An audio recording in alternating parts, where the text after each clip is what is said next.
R.L. Stine's Strangers in the Woods. This ruins everything, Lucy, wailed Jessica when I called her to deliver the bad news. I can't believe you're getting shipped off to what's the name of that town anyway? Fairview? I said with a long, very sad sigh. I twisted the phone cord around, and around my finger I could just cry. I'm not usually so depressed. Actually, Jessica says I'm annoyingly happy most of the time. Finding out that I'd be spending 6 weeks this summer with Great Aunt Abigail in her boring farm town was enough to put me in a bad mood forever. I mean, there's nothing in Fairview but tractors and cows and cornfields.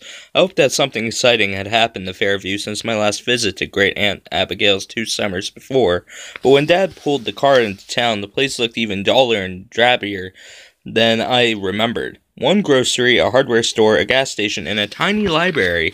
We bumped our way down Great Aunt Abigail's long dirt road and pulled up in front of 25 Butterfly Lane, her small red brick house. I climbed out of the car and looked around, fields and forests as far as I could see. Great Aunt Abigail came running out, dressed in her usual flowered house dress and sneakers. She looked a little different than I remembered. A little older, a little more wrinkled, a little skinnier. We all greeted one another, then Mom and Dad followed Great Aunt Abigail into the house to have tea. I started to let my dog Muttster out of the car so that we could explore the yard, but the big brown mutt pulled back his tail between his legs. Muttster, what's your problem? I asked. He acted like a big scaredy cat, whimpering and huddling in the back seat. When I finally coaxed him out with a doggy pretzel, he started barking really loud and running around and around in circles. The thing you have to know about Muttster is that he never barks. He's really well behaved. That's why he was being allowed to stay in Fairview with me while Mom and Dad went off on their big trip to Asia. I should have known that something was terribly wrong as soon as Muttster started barking, but I didn't guess. I just figured the big dog was excited. Then when Great Aunt Abigail came outside to see what all the fuss was about, Muttster really went crazy, growling and snapping like a mean old junkyard hound. Oh dear, Lucy, she said nervously. Why is he doing that? Maybe you should put him in the yard. I didn't want to tie him up, but Muttster was just going ballistic. I tied him to a huge oak tree and ran back to the porch to say goodbye to my parents. Honey, I'll miss you, Mom said. You won't be able to call us because we'll be moving around so much, but we'll call when we can and send lots of postcards. After a lot of hugs and kisses, my parents were off on their trip. I waved sadly until their car disappeared down the long driveway. What a boring summer this is going to be, I thought glumly. I had no idea how wrong I was. Great Aunt Abigail did her best to cheer me up. I have a surprise for you, dear, she said. Your favorite cookies. Cookies? I'd almost forgotten that Great Aunt Abigail made the best peanut butter fudgies in the world. I took a cookie off the tray she offered, still warm and soft from the oven. I bit into it eagerly. It was chewy and fudgy and peanut buttery, but something was wrong. Something didn't taste right. Was it too salty? Were the ingredients different? How weird, I thought. Great Aunt Abigail's cookies are always perfect. I could see her watching me eagerly, so I finished the cookie and pretended to love it. Then I jammed a few cookies in my pocket and threw on my denim jacket. I'm taking Muttster for a walk, I called out, just to relax him. Have fun, dear, she said, but stay out of the woods, okay? That's weird, I thought. She never warned me away from the woods during my other visits. Muttster and I had a nice walk in the sloping green fields. At times, the dog seemed as calm and playful as always. But then he would start barking excitedly again for no reason at all.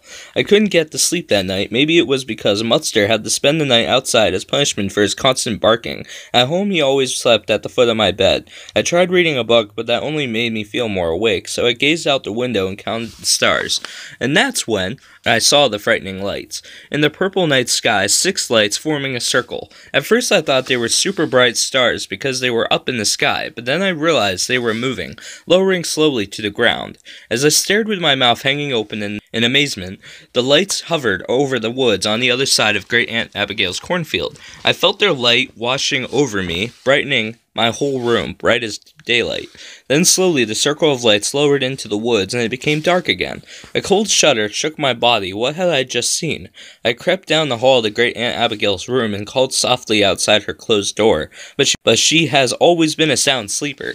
She didn't wake up. Back in my room, I could hear Muttster down in the yard, barking furiously. I shut the window tight, but would I ever get to sleep? Do you know what those lights are out in the woods? I asked Great Aunt Abigail as I sat down to breakfast. She narrowed her eyes at me. I thought I saw her cheeks go pink. Lights? What lights, dear? How do you want your eggs?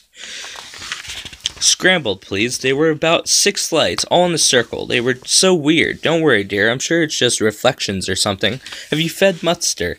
Why is she so eager to change the subject, I wonder? Why does she seem so nervous? Her scrambled eggs tasted different, too. Not as fluffy and fresh tasting as in the past. After I ate, I took Mutster his breakfast, a bowl of dry dog food. Then I sat on the lawn, talking to the dog and staring at the woods, hoping to see something, anything, that might explain those lights. Thinking about those lights made me feel strange. You know how your stomach feels after you've eaten 5 slices of pizza? That was it, only more nervous and fluttery. My stomach felt even funnier after Great Aunt Abigail, and I took a drive to the hardware store. Did I say drive? It was more like a roller coaster ride.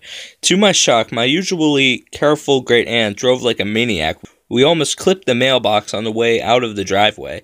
Then she kept weaving from lane to lane and whizzing right through stop signs. I held onto the dashboard, too terrified to scream. I got my voice back when we finally pulled over on Main Street. Aunt Abigail, I cried breathlessly. Is there something wrong with the car? Why are you driving like this? Like what? She replied innocently. The only thing more frightening than the drive to town was the drive back to the house. By the time we returned, we'd gone through 2 red lights, terrorized a farmer on his tractor, and missed a parked car by an inch. Great Aunt Abigail didn't seem to notice that anything was wrong. My heart still in my mouth, I leaped out of the car and staggered over to Mutster. He wagged his bushy brown tail and licked my face as if I'd been gone for 10 years. But he stopped in mid-lick when Great Aunt Abigail climbed out of the car. Grrr, he growled ferociously, straining at his leash. What is going on here, I asked myself. Why does everything seem so different, so wrong? I saw the eerie lights again that night, and the next night too, bigger and brighter than ever, hovering in a circle over the woods. As I pressed my face up against the window to watch them, I suddenly had a frightening thought. They looked just like the lights of the alien spaceship in my favorite movie, Attack of the Pod People. I tried desperately to come up with another explanation for the lights. Street lights, not in Fairview. A plane couldn't hover like that, and I'd never seen a plane with lights that bright. I felt a chill down my back as I realized there was no other explanation. Aliens had invaded Fairview, and they were landing in the woods near my great aunt's house.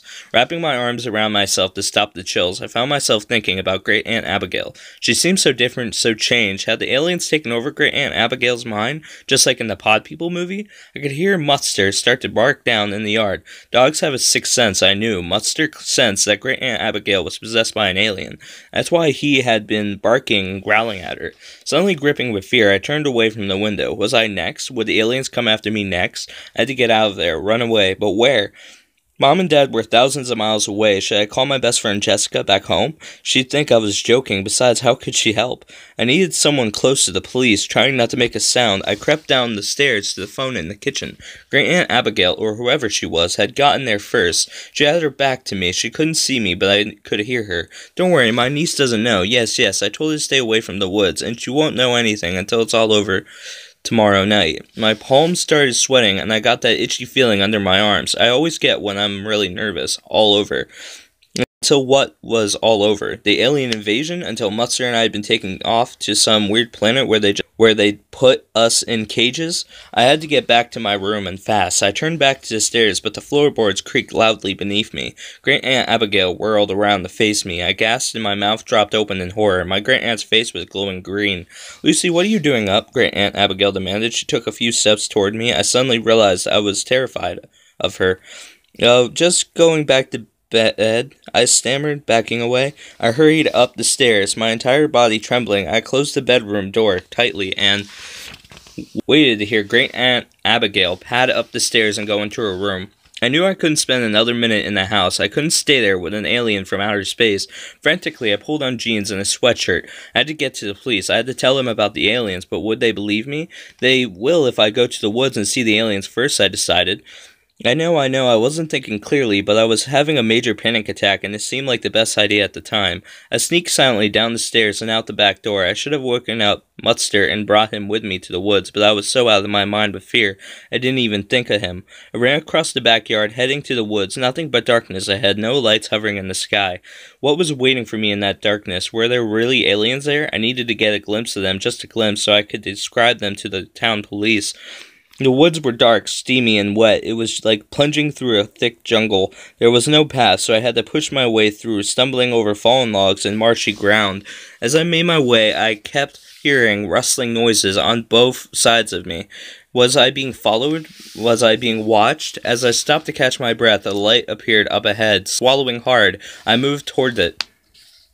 The trees thinned out, and I found myself in a large clearing. What were those sounds? Voices? Human voices or alien voices? I gasped as the bright lights washed over me. The white beam blinded me and captured me in a harsh spotlight. I shielded my eyes as the light hovered over me, closing and covering me, holding me helpless. "Bring her here," I heard a deep voice order. I felt hands tugging me. I tried to pull away, but my captor was too strong. "You can't take over my brain," I shrieked. "I won't let you." "Cut the lights," another voice ordered. The harsh lights dimmered the black. I could see smaller lights all around. As my eyes adjusted to the darkness, I saw a man walk toward me. He wore a baseball cap and a long-sleeved polo shirt over jeans. "Young lady, I don't know what you're screaming about," he said, "but you can't just wander onto a film set.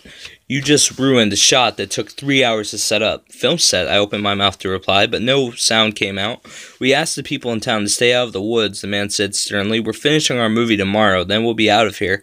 "Movie?" I took a deep breath, trying to get myself together. Suddenly I heard dogs barking. "The dogs are ready," a young woman carrying a clipboard announced. She raised the dog whistle to her lips. She blew into it. It made no sound that I could hear, but the dogs immediately barked louder. "That explains why Mutzer has been barking all the time," I told myself. "He keeps hearing the dog whistle from the woods." Everything made sense now. Great-Aunt Abigail warning me to stay out of the woods, the bright lights, my great-aunt saying on the phone that it would all be over tomorrow night. "I'm sorry," I told the man. "Really, I'm so sorry. I felt like a total jerk." I ran all the way home. Great-Aunt Abigail was waiting for me at the back door, her face tight with worry. "Lucy, where did you go? Where have you been?" I was about to call the police. I told her how sorry I was, and then the words just burst out of me. "I saw the lights, and Mutster was acting so strange, and your skin was green, and you drove so wildly, and the cookies were wrong, and Great-Aunt Abigail wrapped me in a hug and held me till I stopped trembling. When I finally backed away, she was chuckling. "I guess my green mint julep facial mask would give anyone the creeps," she declared. I laughed too. "I should have told you about the movie, folks," Great-Aunt Abigail said, shaking her head, "but I figured they'd be gone by tomorrow." I started to say something, but she raised a hand to stop me. "I have more to explain," she said, frowning. "I have a confession to make. Lucy, I lost my glasses just before you arrived, and I've been trying to get along without them." "That's why your driving was so wild," I cried. She nodded. "And that's why my cooking may have been a little off. It's so hard to see the ingredients." We hugged each other again and shared a good laugh. "I can't believe you thought I was an alien from outer space," Great-Aunt Abigail said. "You've seen too many movies." She was right. I felt like such a fool. We had some hot chocolate. It didn't taste quite right, but I didn't complain. Then I made my way upstairs to go to sleep. The night had grown cool, and I loved sleeping with the windows open. So I went to the closet to get an extra blanket. As I pulled open the door, Great-Aunt Abigail's glasses trembled out. "Terrific," I thought. "Now she won't have to buy new ones." I picked them up and carried them down the hall to her room. "Aunt Abigail," I called. The door was open a crack. I pushed it open and stepped inside. She stood with her back to me. "Aunt Abigail, look, I found your—" My words choked in my throat as she turned to face me, and I saw the 4 slimy tentacles waving at her sides. Her skin glowed bright green in the light from the dresser top, and her 3 fat black lips made sucking sounds as she unrolled a long blue tongue. "You found my glasses?" she croaked, reaching out all 4 tentacles toward me. "Thanks, Lucy."